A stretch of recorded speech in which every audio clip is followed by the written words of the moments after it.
Pressure, atmospheric pressure.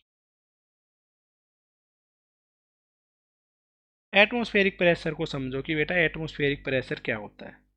जैसे कि हम कहीं पे भी बैठे हुए हैं, ठीक है, अब यहाँ पे खड़े हुए हैं या बैठे हुए हैं, इसका मतलब क्या है कि अपने ऊपर अर्थ का बहुत ज़्यादा एटमॉस्फेयर है, ठीक है, अपने ऊपर बहुत ज़्यादा किलोमीटर तक, कई हाइट तक अपने ऊपर में गैसेज हैं, ठीक है, अपने ऊपर जो गैसेज हैं वो अपने ऊपर में प्रेशर लग, वो अपने ऊपर में फोर्स लगा रही है, ऊपर से नीचे उनका जो वेट है वो अपने ऊपर में लगे जा रहा है, ठीक है, जिसकी वजह से हमें ऊपर से नीचे की डायरेक्शन में प्रेशर फील हो रहा है, ठीक है। तो अपने ऊपर जो प्रेशर फील हो रहा है अर्थ के एटमॉस्फेयर की वजह से, उस प्रेशर को ही बोला जाता है एटमॉस्फेरिक प्रेशर, ठीक है। तो बेटा अगर हम अर्थ को छोड़ के किसी दूसरे प्लेनेट पे चले जाते हैं जहां पे अपने पास में कोई भी प्रेशर नहीं लग रहा है, तो उस केस में जो अपनी हाइट है वो 1 से 2 सेंटीमीटर तक बढ़ जाती है, ठीक है। तो 1 से 2 सेंटीमीटर जो हाइट अपनी घट रही है वो किस वजह से घट रही है बेटा, एटमॉस्फेरिक प्रेशर हमारी हाइट को नीचे की तरफ में मतलब कि कंप्रेस कर रहा है, जिससे हमारी हाइट थोड़ी सी कम हो जा रही है, ठीक है। अपनी जो बोन्स हैं वो अपने पास में पास पास में आ जा रही हैं, जिसकी वजह से अपनी हाइट थोड़ी सी घट जाती है, और ये प्रेशर अपने पे कंटिन्यूसली लग रहा होता है, जिससे कि हमें इसकी फील आनी बंद हो गई है, क्योंकि बचपन से ही इसको इतने से प्रेशर में हम जी रहे हैं, इस वजह से हमें पता नहीं चल पा रहा कि भाई अपने पे प्रेशर भी लग रहा है, ठीक है, पर लग रहा है प्रेशर, ठीक है। तो कई प्रेशर ऐसे हैं जो बेटा हमारे ऊपर हो रहे हैं, फिर भी हम उनको इग्नोर करके अपनी ज़िंदगी को जी रहे हैं, यही तो ज़िंदगी है, ठीक है। वाह, इतना नकली सा जोक मार दिया मैंने। चलो तो बेटा करते हैं इसी चीज़ को शुरू, लिखता हूँ इसको, इसके बारे में, it is pressure due to earth atmosphere, ठीक है, अलग अलग हाइट पे अलग अलग रहेगा भाई, हर जगह पे सेम नहीं रहेगा, ठीक है। Change due to weather and elevation, किसी पहाड़ के ऊपर जाएंगे तो थोड़ा सा कम होगा, बहुत ज़्यादा नीचे की तरफ चला जाएंगे थोड़ा ज़्यादा हो जाएगा, इस तरीके से चेंज हो रहा होता है।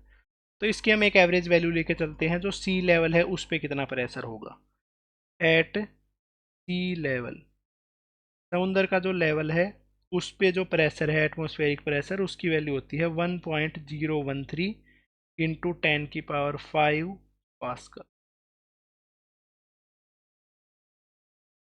ये होता है सी लेवल पे जो अपने पे प्रेशर लग रहा है उसकी वैल्यू। तो इतना सा प्रेशर सी लेवल पे हमारे ऊपर लग रहा होता है, ठीक है। अब बेटा एटमॉस्फेरिक प्रेशर है उसको हमने लिख दिया है। कोई भी जो प्रेशर होता है ना उसको हम दो तरीके से मेजर करते हैं, ठीक है, एक तो होता है एब्सोल्यूट प्रेशर, एक होता है गेज प्रेशर।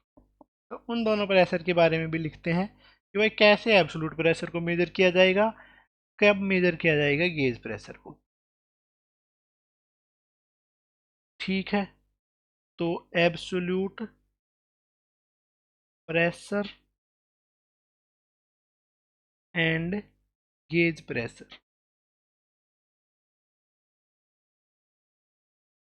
किस तरीके से एब्सोल्यूट प्रेशर और गेज प्रेशर दोनों डिफरेंट होते। सबसे पहला है एब्सोल्यूट प्रेशर,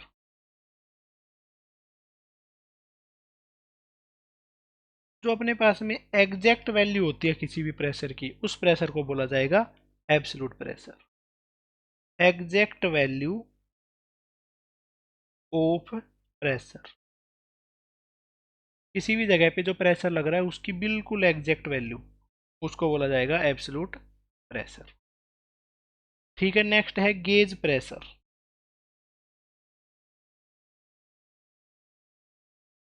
ठीक है बेटा, गेज प्रेशर का देखो क्या है, गेज प्रेशर का मीनिंग है, जैसे कि कोई टायर है अपने पास में, बाइक का टायर है या साइकिल का टायर है, उसके अंदर में हवा भरनी है, तो उसके अंदर में हवा भरने के लिए हमें उसको प्रेशर देना होता है, प्रेशर की वजह से उसमें हवा भर जाती है, ठीक है। अब उसमें जो प्रेशर बढ़ रहा है उस प्रेशर को बोला जाता है गेज प्रेशर, क्योंकि उस पर एटमॉस्फेरिक प्रेशर तो उस पर लग ही रहा है, ठीक है, एटमॉस्फेरिक प्रेशर तो उस पर लग ही रहा है उस टायर पे, पर एटमॉस्फेरिक प्रेशर से भी थोड़ा सा ज़्यादा प्रेशर होता है टायर के अंदर की तरफ में। ठीक है, तो वो जितना एक्स्ट्रा प्रेशर है एटमॉस्फेरिक प्रेशर से, बस उतने से प्रेशर को ही हम मेजर करते हैं, तो उसको बोला जाता है गेज प्रेशर। मतलब एटमॉस्फेरिक प्रेशर से कितना सा एक्स्ट्रा प्रेशर है। ठीक है, तो इसको लिखते हैं द एक्स्ट्रा और excess pressure then atmospheric pressure.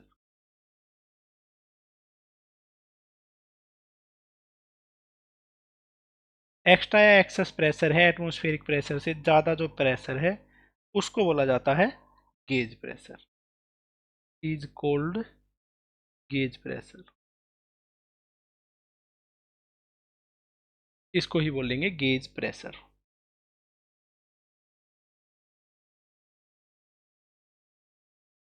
इतनी सी जगह मैं ये लिखूंगा, किसी भी तरीके से लिखना पड़े चाहिए। ओके, तो बेटे एवरेज वैल्यू लिखते हैं। सॉरी, एवरेज वैल्यू थोड़ी लिखनी है, अभी तो गेज वैल्यू लिखनी। बेटा गेज प्रेशर है, गेज प्रेशर है, उसका फॉर्मूला क्या बन जाता है, जो अपने पास में एब्सोल्यूट वैल्यू ऑफ प्रेशर थी उस प्रेशर में से एटमॉस्फेरिक प्रेशर को घटा दिया, तो ऐसे करके आता है अपने पास में गेज प्रेशर। गेज प्रेशर है मतलब कि जो एग्जैक्ट वैल्यू ऑफ प्रेशर है, एब्सोल्यूट प्रेशर जिसको बोलते हैं, उसमें से एटमॉस्फेरिक प्रेशर कम कर दिया, तो एटमॉस्फेरिक प्रेशर से कितना सा एक्स्ट्रा प्रेशर लगाया है उसकी वैल्यू ऐसे निकल के आती है। ओके, जो एब्सोल्यूट प्रेशर है, absolute pressure can be positive और जीरो। एब्सोल्यूट प्रेशर जो है वो पॉजिटिव हो सकता है या जीरो हो सकता है। ठीक है, एब्सोल्यूट प्रेशर कभी भी नेगेटिव नहीं होगा। ठीक है, या तो वही फोर्स लगेगा तो प्रेशर बनेगा, या तो नहीं लगेगा तो नहीं बनेगा। ठीक है, नेगेटिव फोर्स जैसा इसमें कोई भी सिनेरियो नहीं होता है। पर अगर मैं गेज प्रेशर की बात करूं, गेज प्रेशर वो अपने पास में एटमॉस्फेरिक प्रेशर से अगर ज़्यादा हुआ, सॉरी, एब्सोल्यूट प्रेशर अगर एटमॉस्फेरिक प्रेशर से ज़्यादा हुआ, ठीक है, या उससे कम हुआ, उसके अकॉर्डिंगली इसकी वैल्यू डिफाइन करी जाती है। तो gauge pressure can be positive, negative और जीरो। तो गेज प्रेशर है वो पॉजिटिव, नेगेटिव या जीरो हो सकता है। ऐसे होता है अपने पास में एब्सोल्यूट प्रेशर और गेज प्रेशर है उनके बीच का डिफरेंस।